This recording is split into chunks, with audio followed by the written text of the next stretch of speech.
제가 먼저 읽겠습니다.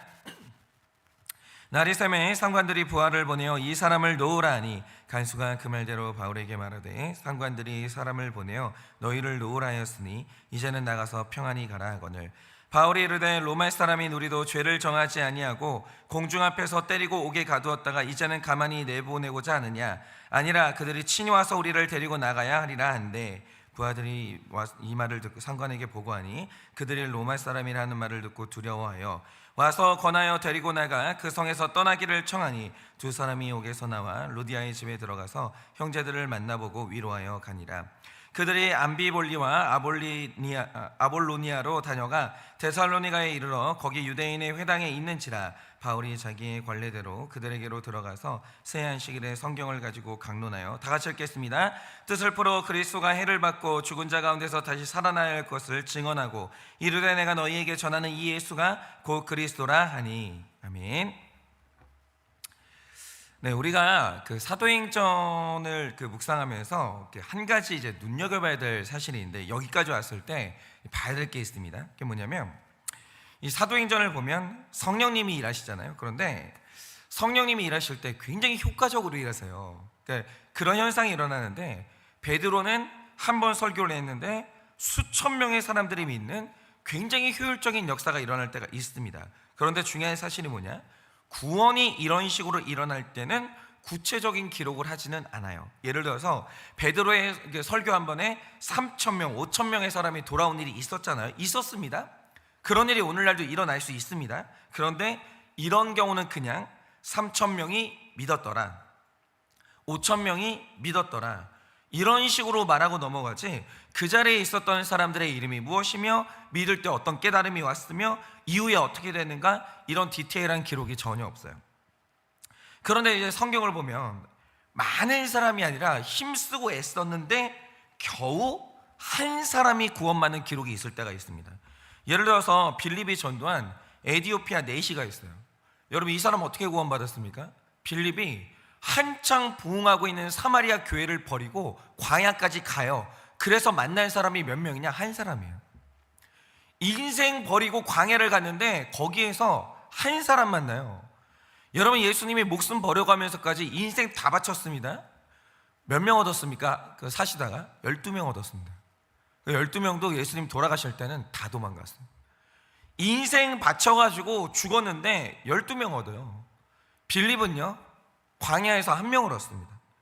그러니까 이런 식으로 이제 전도한 에디오피아 내시가 있고 자주색 옷감 장사 루디아가 있고 오늘 말씀에 간수가 있는데 이렇게 한 사람이 구원받는 경우에 성경은 그 사람의 이름과 사연과 구원 과정을 아주 구체적으로 기록을 해요. 그러면 이게 의미하는 게 뭐겠습니까? 다수의 구원보다 한 사람의 구원이 중요하다 이게 아니에요. 저처럼 복음 전하는 목사들, 우리처럼 기복 좋아하는 사람들이 착각할까봐 이런 식의 기록을 남기시는데 저처럼 야망 있는 목사, 우리처럼 있잖아요. 대박 좋아하는 사람들, 이런 사람들이 원하는 성령의 역사가 뭐겠어요? 어느 날 자고 일어났더니 유튜브에서 제 설교 한 편이 이게 그 알고리즘을 탄 거예요. 갑자기 몇만 회가 조회가 된 거죠. 하루아침에 사람이 유명해가지고 사람들이 교회로 몰려오고 한 번 설교 수천 명의 사람들이 감동을 하고 그 목사님 생활을 책임질 테니까 마음 편하게 목회하세요. 부자가 와가지고 저를 후원하고 이런 거 꿈을 꾸죠. 이런 한 번 설교했는데 인생 바뀌고 이런 걸 원한다라는 거예요. 그런데 분명한 사실은 뭐냐? 성령님이 그렇게 일하실 수 있습니다. 그런 일을 하시는 분들이 있습니다. 실제로 그런 일이 일어날 수 있죠. 그런데 이건 대단히 특별한 일이에요. 대단히 특별한 일이에요. 잘 보세요. 사람이 암에 걸려요. 한번 기도해요. 일시에 암이 나요. 그런 일이 일어납니다. 성령님이 원하시고 필요하면 그렇게 하세요. 그러나 훨씬 많은 경우에 하나님이 하시는 일이 뭐냐? 운동시키시는 거예요. 걸린 암을 낫게 하시는 것보다 그냥 암 안 걸리게 운동시키시는 경우가 훨씬 많다라는. 그러니까 이런 거는 굉장히 특별한 경우예요. 성령님이 이렇게 일하실 수 있는 분인데 이런 경우는 거의 없어요. 일반적인 성령님의 움직임이 아니라는 거예요. 반대로 성령님이 사람을 구원하실 때 가장 많이 쓰시는 방법이 뭐겠습니까? 오늘 바울처럼 감옥 같은 가정, 감옥 같은 관계 안에 잘 갇혀 있다가 그 한 사람 구원하는 거, 이게 성령님이 일하시는 일반적인 방식이라는 거예요. 정말 한 사람 변화시키려고 목사 있잖아요, 사무실에, 감옥 같은 사무실에 틀어박혀서 말씀 연구해야 돼요. 그래야 한 사람 겨우 구원받는 거예요. 이게 성령님이 일반적으로 일하시는 방식이에요. 그러니까 설교 한 편 잘했다고 수천 명이 우리 교회에 몰려오고 내 한 번 기도에 사람이 확확 변하고, 이게 일반적인 역사는 아니라는 거죠. 그러니까 우리가 복음을 전할 때 착각하지 말아야 될 게 뭐냐, 오랜 시간 말씀을 전하고 가르쳤는데도 사람이 안 변할 때 성령님이 일을 안 하시는구나, 이렇게 착각하시면 큰 오산입니다. 성령님이 일하고 계세요. 성령님이 아주 일반적인 방식으로 일하고 계시는 거예요. 원래 사람은 천천히 변해요. 사람이 갑자기 변하는 게 일반적인 현상이 아니라는 거예요. 갑자기 변하면 그냥 죽는 거예요. 그냥 일반적인 현상이 아니라는 거예요. 그러니까 복음을 전하는 사람이 꼭 구해야 되는 게 뭐냐, 한 방에 사람을 쓰러뜨릴 불같은 설교 한 편, 불같은 능력, 이런 걸 구할 게 아니라 성령님의 역사는 길게 가기 때문에 오랜 시간 참아줄 인내를 구하셔야 돼요. 자녀들 한 번에 안 변합니다. 제가 목회를 해보니까 이렇게 표현할게요. 저의 자녀와도 같았던 성도들 있잖아요. 하루아침에 변하는 분 아무도 없었어요. 길었어요. 그렇기 때문에 우리가 구해야 될 건 뭐냐면 오랜 시간 참는 인내, 지속적으로 베풀 수 있는 풍성한 사랑을 구하셔야 되는 거예요. 그런데 오늘 말씀을 보면 한 사람의 구원을 구체적으로 기록을 하거든요. 이 말씀도 한번 보세요. 한 사람이 구원받을 때 수고하고 애쓰지 않았는데 설교 한 방에 이 간수가 변한 게 아니에요. 여러분, 이 사람 하나 구하겠다고 하나님이 엄청나게 수고하셨고요, 바울은 또 얼마나 많이 수고하고 내려놨는지 아시냐 이거죠. 그러면 오늘 이 간수와 그 한 사람의 가정이 구원받기까지 하나님이 하시는 일과 인간이 한 일이 뭐냐라는 거예요. 그리고 이게 우리가 해야 되는 일이거든요. 그거를 오늘 한번 우리가 묵상을 좀 해볼게요. 여러분이 오늘 말씀에서 가장 먼저 봐야 될 사실이 있어요. 여러분, 어제 말씀 26절을 보시면 하나님께서 간수의 구원 사역을 시작하시는데 그 시작이 뭡니까? 성경을 보면 26절에 지진이 일어났다 이렇게 해요. 그런데 말씀을 보면 이게 보통 지진이 아니라 큰 지진이 일어났다 이렇게 얘기해요. 그런데 이 지진의 강도가 강력했다라는 거죠. 그 증거가 뭐냐? 이 로마의 콜로세움이라는 이제 원형 경기장이 있는데 이게 얼마나 거대했냐면 3층 높이에 8만 명을 수용할 수 있어요. 그러니까 거기에 8만 명이 앉아 있어도 안 무너져요. 근데 이게 어떻게 가능했냐면 이 시대에 이미 망치로 아무리 깨도 부셔지지 않는 콘크리트 기술이 있었고 볼트와 너트가 존재하고 있었어요. 그래서 콜로세움은 아직도 안 무너져요. 그런데 이게 언제 만들어졌냐면 바울이 살았던 1세기 이전에 이미 만들어져 있었어요. 이게 무슨 뜻이냐, 이 당시의 감옥도 콘크리트로 만들었어요. 굉장히 강력했다는 거예요. 튼튼했어요. 그런데 이 지진이 일어났을 때 콘크리트가 균열이 일어났고 철문이 휘었다라는 거예요. 이 정도면 적어도 진도 6 이상은 되는 지진이 일어난 거예요. 그런데 이 지진이 왔을 때 당시 사람들에게 내 삶을 위협하는 지진이었거든요. 이거 내 삶이 흔들린다. 이거 죽을 것 같다. 나도 죽고 우리 애들도 죽을 것 같다. 이런 재난이 온 거거든요. 그런데 사실 이 지진의 진짜 목적이 뭐였냐? 단수 한 사람을 구원하기 위한 하나님의 흔드심이었다는 거예요. 이게 하나님의 구원의 스케일이에요. 하나님이 한 사람 구원할 때 좋은 찬송 통해서 좋은 찬송 통해서 말씀을 통해서 만지는 온유한 방식을 쓰시기도 하지만, 그런데 필요하면 한 사람을 위해서 한 나라의 땅을 흔들기도 하세요. 한 사람 구할 수만 있다면. 그러니까 이 지진이 불신자에게는 재난일지 모르겠는데 구원받은 오늘 택자에게 이 지진은 나를 위해 땅을 흔드시는 하나님의 사랑이고 하나님의 열심이에요. 이 지진 때문에 오늘 간수가 구원을 받은 거예요. 이 사람 하나 구할 수 있으면 하나님은 콘크리트도 무너뜨려요. 철문도 휘게 만들어요. 땅을 흔들게 만드는 거예요. 그래서 구원받는 거죠. 그러니까 하나님이 부르시면 빨리 그냥 손들고 빨리 응답하시면 돼요. 여러분 생각을 해보세요. 하나님이 여러분 구원하기 위해서라면 땅도 흔드세요. 그 하나님을 여러분이 어떻게 이길 거예요? 하나님이 땅을 흔드시는 분인데 어떻게 이기실 거예요? 그냥 하나님이 부르시면요, 고집 부리지 마세요. 길게 하나님하고 힘겨루지 하지 마시고 그냥 빨리 회개하고 응답하시면 되는 거예요. 그게 시간 절약하고 힘을 절약하는 방법이에요. 자, 그런데 하나님이 이 사건을 통해 열고자 했던 게 뭐겠어요? 자, 이 지진은 열었어요. 그런데 하나님이 이 지진을 통해 열려고 했던 게 뭐냐라는 거예요. 그건 본질적으로 감옥문을 여신 게 아니라 간수의 마음의 문을 여신 거예요. 그것 때문에 이 지진을 보내신 거죠. 그러면 이 사건이 어떻게 간수의 문을 열었는가? 오늘 굉장히 중요한 원리가 있어요. 그게 뭐냐? 자, 이 간수는 감옥문이 워낙 단단하거든요. 벽이 너무 단단하고, 그러니까 그날 밤에 뭐 이렇게 잘 문이 잠겼나 확인한 다음에 안심하고 자고 있었어요. 빠져나올 리가 없으니까. 그런데 이제 큰 지진이 일어난 거예요, 자다가. 그러니까 정신없이 일어납니다. 그리고 제일 먼저 감옥으로 달려가요. 갔더니 어떤 광경이 펼쳐졌습니까? 25절 말씀을 보면 감옥문이 전부 열려 있는 거예요. 그런데 중요한 건 이겁니다. 감옥문이 열린 걸 보자마자 간수가 당연히 생각한 게 뭐겠습니까? 열렸어요.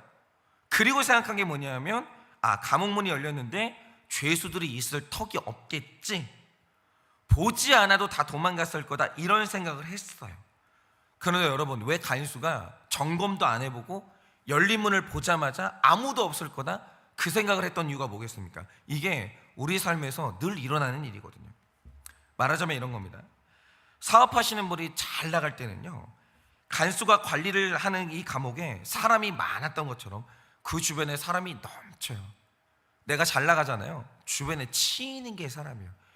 계속 연락이 와요. 식사 한번 할 수 없을까요? 만날 수 없을까요? 사람이 너무 많아요. 그런데 간수의 감옥문이 열려서 망한 것처럼 우리가 망하잖아요. 우리 망했다는 소식이 친척들한테 들리잖아요. 사람들이 다 나한테 탈출하는데, 심지어 어느 날 배우자도 나에게서 탈출하고 자녀들도 나에게서 탈출해요. 다 탈출해요. 나 망하잖아요. 다 탈출하는 거예요. 그러니까 오늘 간수가 망했어요. 감옥문이 열렸어요. 내가 망하니까 당연히 하는 생각이 뭐냐? 당연히 죄수들은 도망갔겠지? 이 생각을 하는 거예요. 왜냐하면 이게 인지상정이거든요. 그러니까 이런 겁니다. 사람의 고난과 이 넘어짐은 관계의 옥문이 열리는 사건이에요. 남편이 망하잖아요. 옥문이 열린 거예요. 아내들은 나가고 싶은 거예요. 바람 피잖아요. 옥문 열린 거예요. 나가고 싶은 거예요. 그러니까 우리가 이런 식으로 일이 생겨서 옥문이 열리면 어떤 일이 벌어지냐? 내 곁에 있던 사람들이 전부 나라는 감옥에서 옥문 열고 도망가는 거예요. 다 도망가는 거예요. 그러니까 간수도 망한 자리에서 다 도망갔겠거니 하고 자살을 시도하려고 하는 거예요. 그래서 망한 자리에서 사람들이 자살하는 거예요. 왜냐? 다 떠나거든요. 도움받을 데가 없는 거예요. 그러니까 사람이 자살하는 거예요. 그런데 이때 이 간수가 놀라운 경험을 해요. 그게 뭐냐? 분명히 옥문이 열렸어요. 웬만하면 다 도망가는 거예요. 그런데 바울과 시라가 간수가 망했는데 거기 있는 거예요. 앉아 있는 거예요. 그리고 하는 말이 뭐냐? 28절 말씀처럼 네 몸을 상하게 하지 말라. 내가 여기 있지 않냐? 너 망했잖아. 근데 내가 네 곁에 있잖아. 죽으면 안 돼. 이렇게 말하는 거예요. 근데 이게 뭐냐면, 내가 이제 망하고 죄에 넘어졌기 때문에 지금 내 배우자가 나에게 침을 뱉고 떠나가도 할 말이 없는 상황이 됐거든요. 그런데 그 배우자가 안 떠나는 거예요. 아, 이 여자가 교회를 다니더니 안 떠나는 거예요. 그리고 하는 말이 뭐냐? 여보, 내가 있잖아. 내가 있잖아. 당신 몸 상하면 안 돼. 일단 먹자. 그러면서 밥을 먹이는 거예요. 여보, 걱정하지 마. 망하면 좀 어때? 내가 있잖아. 내가 곁에 있을 테니까 걱정하지 마. 내가 공장 나가서라도, 편의점 가서라도 내가 우리가 좀 먹여 살릴게. 아니, 이 여자가 교회를 다니더니 이런 말을 하는 거예요. 버림받아 마땅한 나를 살리겠다고 옥문이 열렸어도 내 곁에 있는 그 한 사람, 그 한 사람이 있는데 생각을 해보세요. 그 사람이, 여보, 근데 우리 예수 믿어야 살아. 내가 당신 곁에 왜 있는 줄 알아? 예수님이 있으라고 한 거야. 우리 예수님 믿어야 살아. 여보, 교회 가자고. 그럼 안 가겠어요? 내가 망했는데 나 떠날 수도 있는데 내 곁에 있는 거예요. 그 사람이 나보고 예수 믿재요. 안 믿겠어요? 믿죠. 그러니까 어떤 일이 일어났냐? 내가 망했는데 내 곁에 있으니까 옥문보다 더 단단하게 잠겼던 간수의 문이 활짝 열리는 거예요. 그리고 그 집의 가장인 간수의 문이 열리니까 그 가정의 구원의 문이 활짝 열리는 거예요. 그래서 그 집에 온 식구가 다 구원받았어요, 그날. 그런데 중요한 건 이겁니다. 누구든지 감옥문이 열렸어요. 그러니까 배우자가 바람을 폈어요. 내가 그렇게 말했는데 말 안 듣다가 배우자가 투자하다가 돈을 싹 다 날렸어요. 도망가고 싶잖아요. 그게 살 길 같잖아요. 그런데 만약에 진짜 떠난다고 생각을 해보세요. 어떤 일이 벌어질 것 같으세요? 여러분 잘 보세요. 이 사건을 잘 보세요. 이거는 열리긴 열렸어요. 열어준 게 아니에요. 열린 거예요. 그래서 바울이 만약에 이때 도망갔다 반드시 다시 붙잡혀서 사형을 당했을 것이고 당연히 그 책임을 물어서 간수와 간수의 가정도 싹 다 죽었을 거예요. 열어준 게 아니라 열린 문으로 나가면 다 죽는 거예요. 그러니까 열린 감옥의 문을 보면서 나가라고 하는 건 사탄의 계략인 거예요. 열어줘야 나가는 거예요. 열리면 나가면 안 되는 거예요. 열어줘서 나가면 합법인데 열려서 나가면 불법인 거예요. 그럼 싹 다 죽는 거예요. 속임수예요. 여러분 지금 우리 가운데 배우자가 큰 잘못을 하면서 내 지인이 큰 잘못을 하면서 관계의 옥문이 열린 분들이 계세요. 잘 보세요. 하나님이 열어주신 게 아니에요. 그거는 열린 거예요. 속임수예요. 그런데 그게 사는 길 같다고 이혼하면서 뛰쳐나가고 욕하면서 뛰쳐나가고 그러면 나도 죽고 내 배우자도 죽고 자녀들도 싹 다 죽는 길이라는 거예요. 그런데 옥문이 열렸을 때 모두가 살아나는 하나님의 길이 뭐냐? 구원의 문이 활짝 열리는 길이 뭐냐? 거기서 버티는 게 구원의 길임을 알고 안 나가셔야 되는 거예요. 안 나가셔야 되는 거예요. 옥문이 열렸지만 그 힘든 배우자, 죄를 지은 배우자와 거기 있어야 되는 거예요.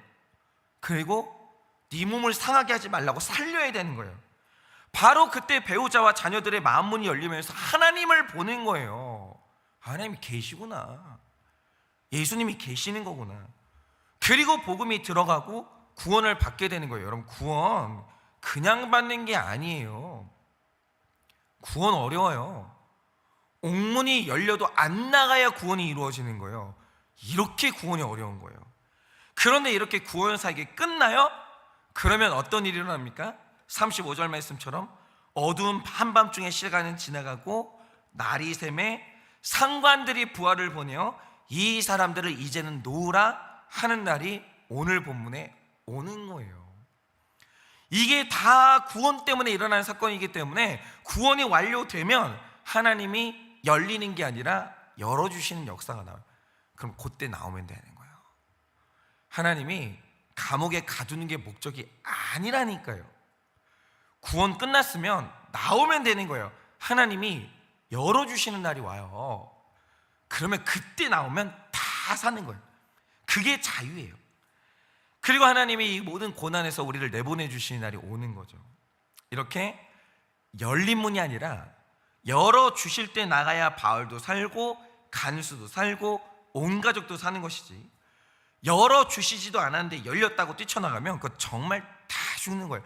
여러분 속지 마세요. 그러니까 제가 그 은혜를 받은 사람이 저인데, 우리 한일교회가요 이제 40년간 목회하셨던 노련한 이제 원로 목사님이 은퇴를 하셨어요. 그 다음으로 온 사람이 누구냐? 담임 목회를 하루도 안 해본 새파란 39의 젊은 목사가 후임으로 온 거예요. 사실 이거는요, 성도님들 입장에서 보면 우리 교회 망하는 사건이에요. 생각을 해보세요. 저 젊은 목사가 검증된 사람도 아니고 누군지도 몰라요. 뭘 믿고 성도님들이 내 자녀 교육을 맡기고 내 신앙을 맡길 거예요. 이때 많은 성도님들이 열린 교회 문으로 도망갈 수 있었어요. 그런데 제가 지금도 잊지 않고 이제 감사하는 게 뭐냐면, 젊은 목사가 어르신들 마음도 몰라주는 미숙한 설교를 막 하는 거예요. 근데 이제 제가 이제 새벽 예배 할 때 젊은 목사가 막 설교하잖아요. 막 소리 지르면서. 그때 젊은 사람 아무도 없었어요. 그때 아침 예배 지키고 계셨던 건 다 있잖아요, 그 어르신들이었어요. 그 중에 이제 어떤 분이 지금 돌아가셨는데, 이백규 집사님이라고, 그 눈도 안 보이는 분이 지팡이 짚어가면서 아침마다 눈이 오나 비가 오나 그 젊은 목사 이제 막 그 용기 잃을까봐 맨 앞에 앉아 계셨어요. 맨 앞에 안 나가시는 거예요. 문이 열렸는데 누가 뭐라고 하고 있어요. 내가 젊은 목사 설교를 어떻게 듣겠냐고, 너무 미숙하다고. 나갈 수 있잖아요. 안 나가는 거예요. 그래, 목사가 미숙해서 실수를 해도 꾹 참고 같은 교회에 계속 버티고 계시는 거예요. 그런데 그분들이 심지어 저를 무시하고 비난하시는 것도 아니고, 젊은 목사가 뭘 좀 해보겠다고 하면 최선 다해서 도와주시는 거죠. 네 몸을 상하게 하지 말라. 내가 여기 있지 않냐? 네 몸을 상하게 하지 말라. 정말 계속 저를 이렇게 세워주시는 거예요. 그런데 옥문이 열려도 안 나가고 주의 뜻을 구하니까 그때 일어난 일이 뭡니까? 저도 그렇고 우리 성도님들 중에는 하나님이 고난을 빠져나갈 문을 열어주셔서 고난에서 나간 분들도 계시고, 죄에서 빠져나갈 문을 열어주셔서 중독과 죄에서 빠져나간 분들도 계세요. 그러니까 우리 가정의 감옥, 관계의 감옥, 일의 감옥이 있을 때 마치 여기서 나가도 돼 라고 하듯이 열릴 때가 있어요. 근데 그게 사탄이 연 건지, 사탄이 죽으라고 여는 건지, 하나님이 살라고 열어주신 건지 여러분 정말 잘 분별하셔야 돼요. 열렸잖아요. 누가 연 거예요? 연 거예요? 열린 거예요? 여러분 정말 분별을 정말 잘 하셔야 돼요. 여러분, 하나님이 열어주시면 나가세요.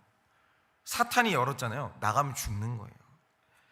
지금 이 설교를 듣는 분들 중에서 상대방의 명백한 잘못으로, 그리고 이런 생각 들 때 있잖아요. 난 참을 만큼 참았다.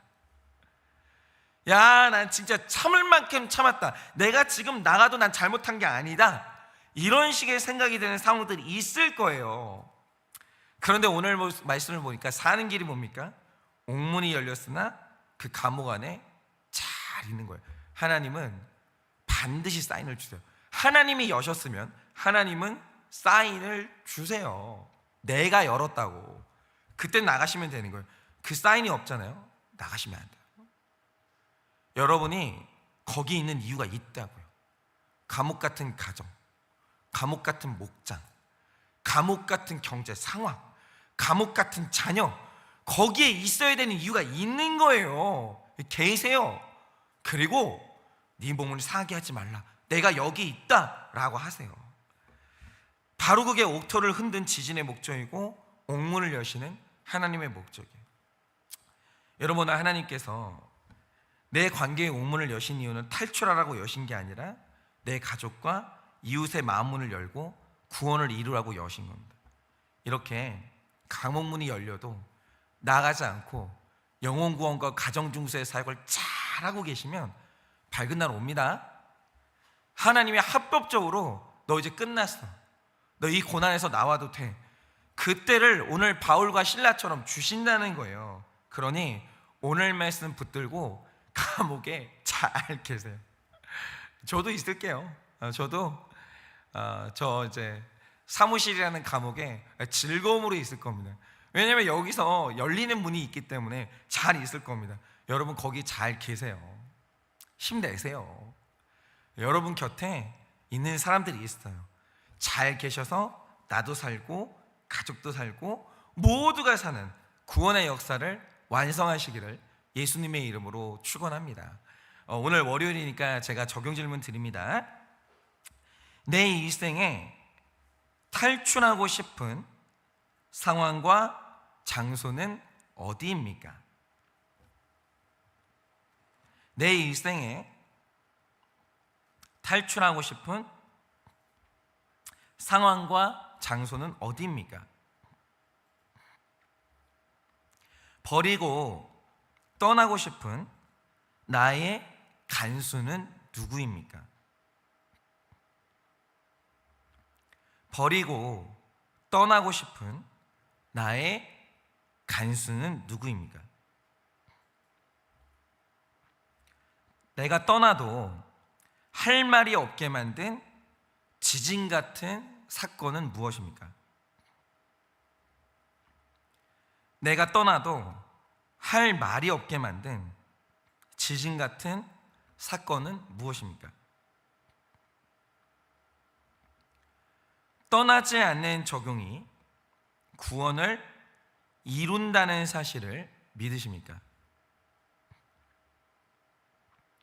떠나지 않는 적용이 구원을 이룬다는 사실을 믿으십니까?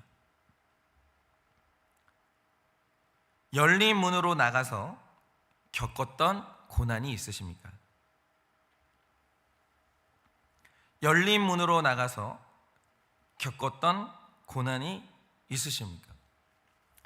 요즘 막 그런 분들 많잖아요. 뭐 남편 이제 뭐 이렇게 출장 가 있으면 문 열렸잖아요. 그래서 열린 문으로 막 호박 나이트 가고 그러시면 큰일 나요. 안 됩니다. 뭐 남편이나 외롭게 한다고 막 열린 문으로 막 이렇게 막 채팅해가지고 외간 여자 외간 남자 만나러 가. 그럼 큰일 나십니다. 나가시면 안 돼요. 어쨌든 잔소리는 이만하고 자 기도하고 축도함으로 예배를 마치겠습니다. 기도하겠습니다. 하나님, 감옥문이 열리는 것보다 사람 마음문 여는 게 훨씬 어렵습니다.